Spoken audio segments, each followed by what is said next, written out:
Olá pessoal, tudo bem? Espero que vocês estejam bem. Bom dia, boa tarde ou boa noite. A aula de hoje é uma aula componente curricular do nono ano. E temos aqui no nono ano hoje a situação em referência a duas revoltas. A revolta da vacina e a revolta da chibata. São movimentos que acontecem em pleno século XX, que vão demonstrar, no caso da vacina, a revolta da vacina, como o Brasil estava na sua condição de urbanização, saneamento básico e estrutura das cidades, não é? Portanto, nós temos uma condição bem precária dessas primeiras medidas, dos primeiros anos, não é, no governo, entre o governo de Rodrigues Alves e o governo de Hermes da Fonseca, onde vão ocorrer essas duas revoltas, esses dois movimentos aí. A revolta, vai significar, na revolta da vacina, a urbanização desenfreada, desorganizada, sem estrutura, sem planejamento, que vai ocorrer no Brasil nos primeiros anos de vida. E no caso da revolta da chibata, vai ser os castigos físicos que os negros pertencentes à Marinha vão vivenciar, vão sofrer.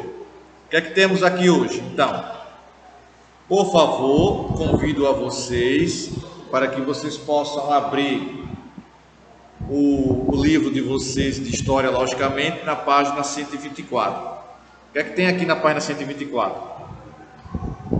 A revolta da vacina. Fiz esse apanhado, essa introdução.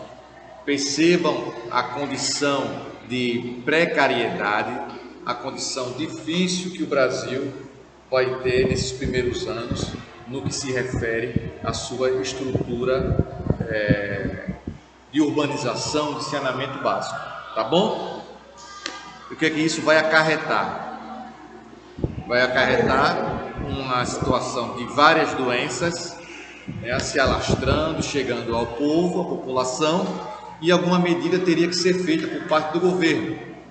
E o governo achou por bem, a criação de uma vacina para minimizar a quantidade de doenças ou extinguir de uma vez por todas essas doenças. O que é que temos aqui? O processo de industrialização no Brasil, como vimos, ele foi lento, 124, viu? Mas o crescimento populacional nos centros urbanos e ao redor das cidades industrializadas era muito rápido. Isso levou a sérios problemas sociais, pois as cidades não tinham condições higiênicas decentes. A maioria não tinha saneamento público, além da existência de várias favelas e cortiços.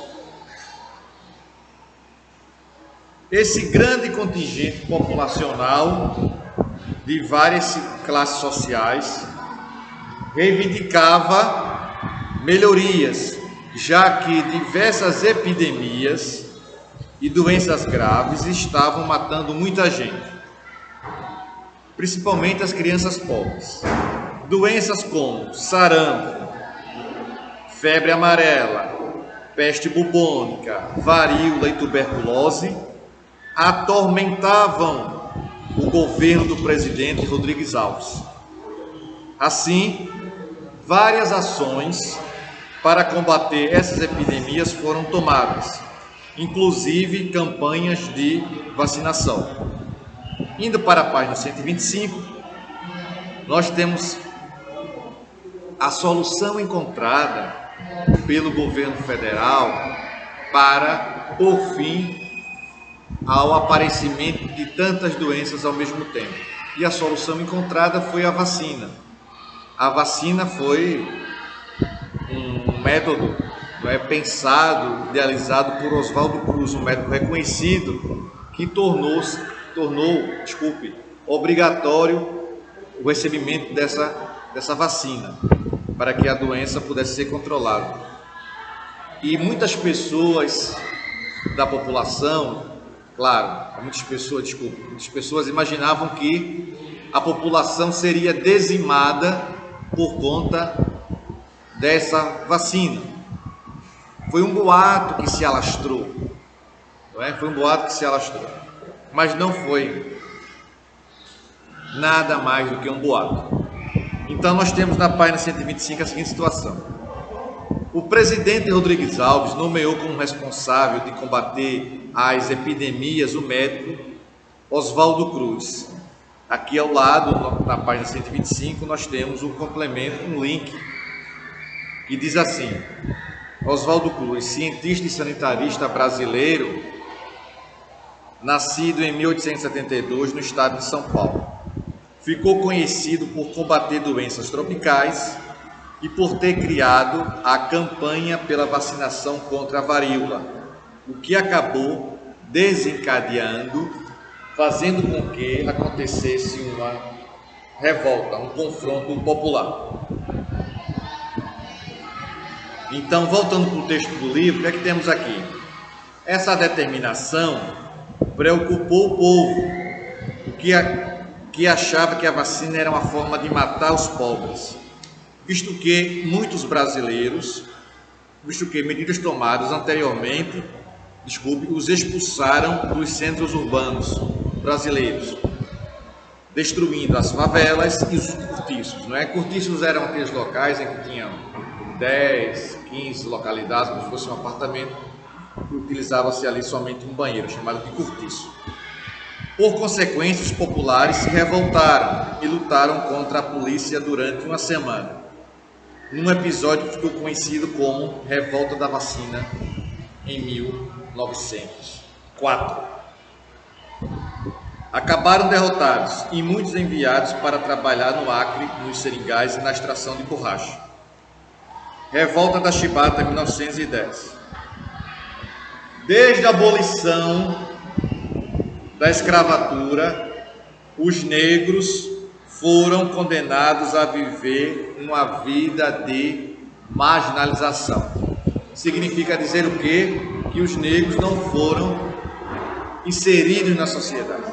Não houve uma preparação para colocá-los no mercado de trabalho, para que eles pudessem ser absorvidos por sua mão de obra.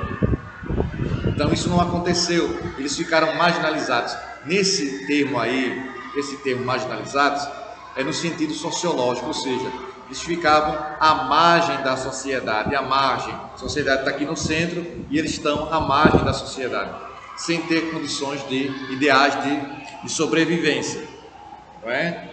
Então, por conta disso, a Marinha Brasileira, desde ali a Guerra do Paraguai, começou a absorver muitos negros dentro da sua força. A Marinha começou a aceitar, a ter como característica a vinculação com uma grande quantidade de negros, principalmente pós Guerra do Paraguai. E nós temos que, não é, que esse movimento, Revolta da Chibata, vai ser um clamor dos negros, não é? Clamor dos negros. E que a Guerra do Paraguai, não é? Nós vencemos junto com a aliança com a Argentina e o Uruguai, e vencemos sim com um apoio fundamental, com um grande contingente dos negros fazendo parte do exército brasileiro. E essa revolta, o nome aí Revolta da Chibata, por quê? Porque era uma luta contra as várias chibatadas que os negros levavam, né, de castigos físicos. Então esse movimento vai ser um basta contra os excessos cometidos contra os negros dentro da Marinha, e também passando pela questão salarial, né, os baixos salários que eles recebiam. Vamos lá, voltando aí, 125, a revolta da chibata. Desde a abolição da escravatura, os negros foram condenados a viver uma vida de marginalização. Eles não foram preparados para uma nova condição de trabalho, agora assalariado. E o Estado brasileiro não se importou de capacitá-los para que pudessem competir nesse novo mercado e nas novas relações de trabalho. Assim, muitos acabaram indo servir a Marinha Brasileira como soldados rasos, forçados a se alistarem, tinham que exercer uma jornada de trabalho muito exaustiva, muito cansativa, chegando a 18 horas de trabalho diária. 126. Foi justamente os maus tratos que fizeram eclodir, ou seja, que fizeram surgir a revolta da chibata em 1910.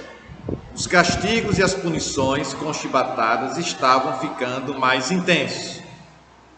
Além disso, a grande jornada de trabalho e os baixos salários foram motivos para que João Cândido Felisberto, o almirante negro, não é? comandando os encouraçados, né, os navios de São Paulo e de Minas Gerais, ameaçasse invadir o Rio de Janeiro. Esse movimento, 126 ainda, recebeu apoio da oposição ao então presidente do Brasil, Hermes da Fonseca, que voltou para os fins dos castigos, mas não conseguiu impedir a ofensiva do governo federal, ou seja, os revoltosos vão desejar atacar o Rio de Janeiro, mas o governo federal vai revidar, impedindo esse ataque. Então, os marinheiros vão ter que se refugiar na chamada Ilha das Cobras e foram atacados e massacrados pelas tropas federais. Os sobreviventes foram condenados a trabalharem nos seringais. João Cândido foi considerado louco, mas foi inocentado em 1912, após o julgamento. E agora, na página 126, nós temos um subtítulo que diz assim: a Organização dos Trabalhadores do Brasil. Após o movimento de revolta, vai desencadear o interesse dos trabalhadores, devido também ao processo de industrialização que o Brasil estava passando. Esses trabalhadores que se localizavam de forma mais específica nas indústrias, começaram a perceber a necessidade de união e de se organizarem. Aí você vai fazer uma reflexão, linkar com que situação? Vai linkar, vai ver, vai observar que existe uma ligação com o quê? Com isso, muito bem, com o socialismo científico pregado por Marx. Marx vai dizer que os trabalhadores deveriam estar unidos, preparados para diminuir a opressão sobre eles, a grande jornada de trabalho, os baixos salários e a exploração. A gente viu isso lá no 8º ano. E, além disso, ele vai dizer, Karl Marx, que os trabalhadores devem promover a chamada luta de classes, para lutar, combater, não é, os excessos cometidos pela burguesia e pelo capitalismo, por consequência. Tá bom? Assim, 126. Assim como em muitas nações do mundo, as primeiras regras e leis do trabalho surgiram com a industrialização e sua consolidação como atividade econômica importante.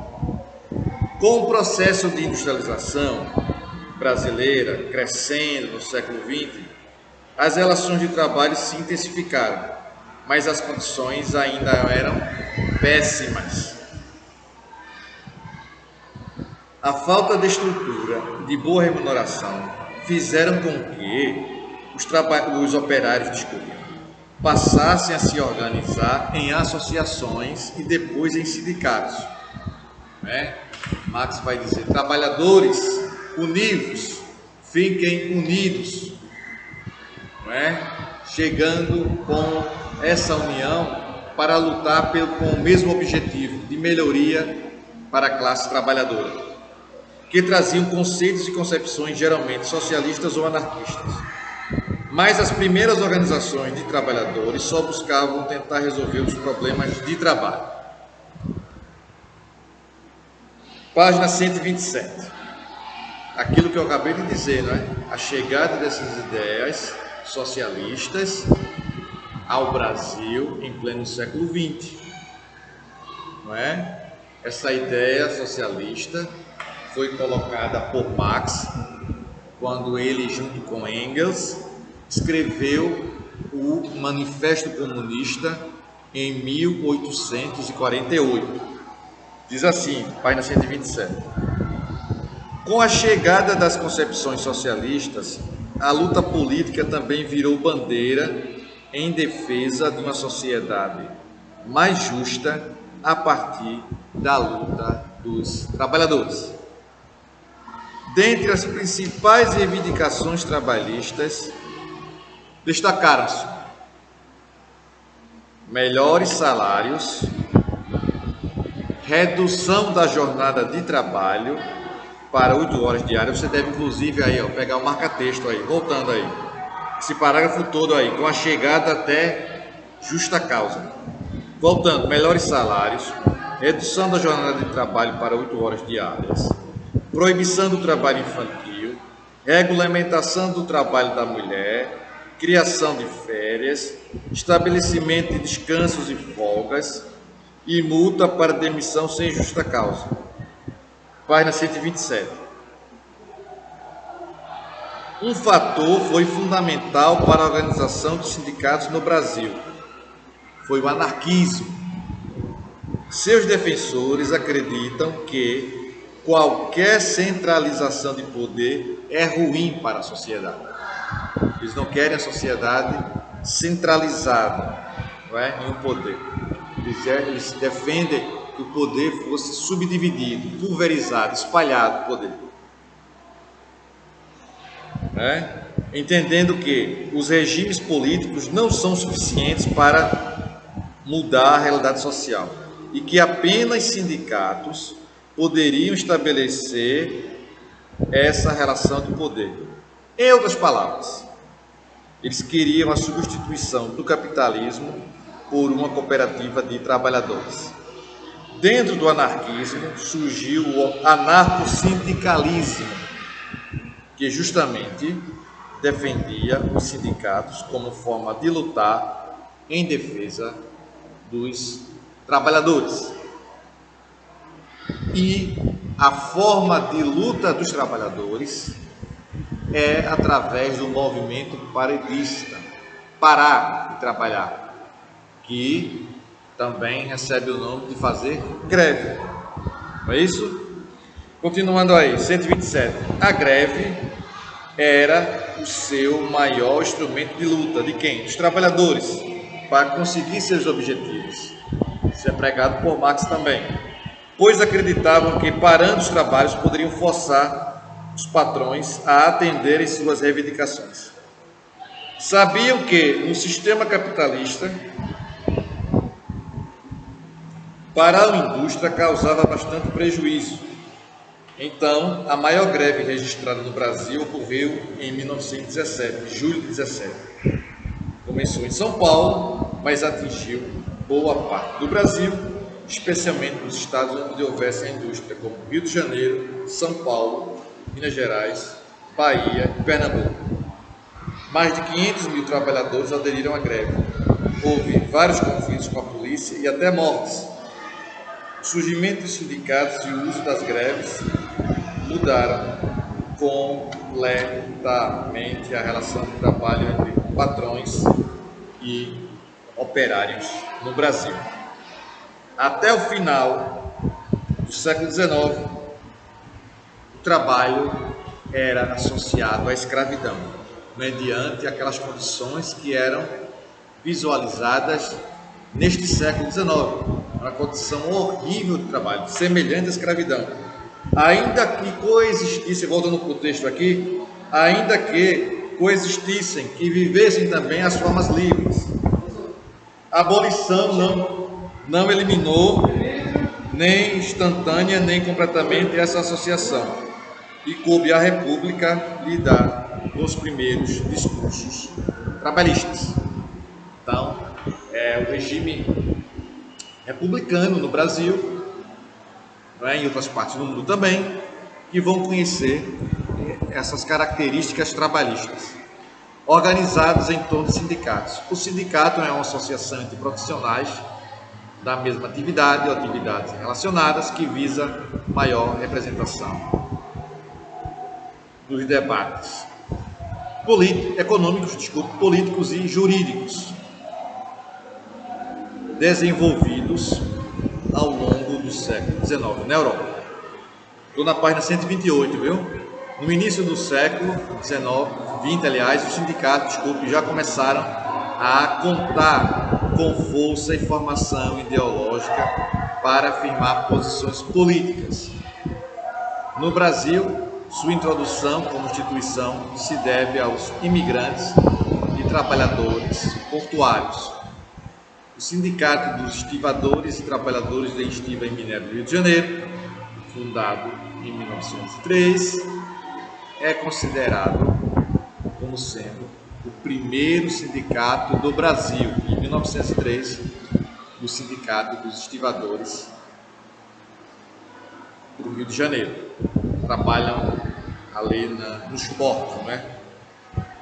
Minha gente, meus queridos, chegamos ao final desse ciclo que fala desses movimentos revoltosos com características, não é, de contestação mediante situação de violência, de marginalização dos negros, de questão socioeconômica, questão de saúde. Mas nas próximas aulas vamos conhecer outros aspectos desse período e vamos conhecer aspectos de revoltas com uma ideologia mais forte e, sobretudo, os militares se revoltando, não satisfeitos com a condição política, com a questão social e econômica que estava imperando no Brasil, que estava acontecendo no Brasil. Então eu peço que vocês continuem atentos, estudando, se dedicando. Na próxima aula nós vamos falar sobre a revolta tenentista em nosso Brasil. Valeu, pessoal. Tchau para vocês e até a próxima. Tchau.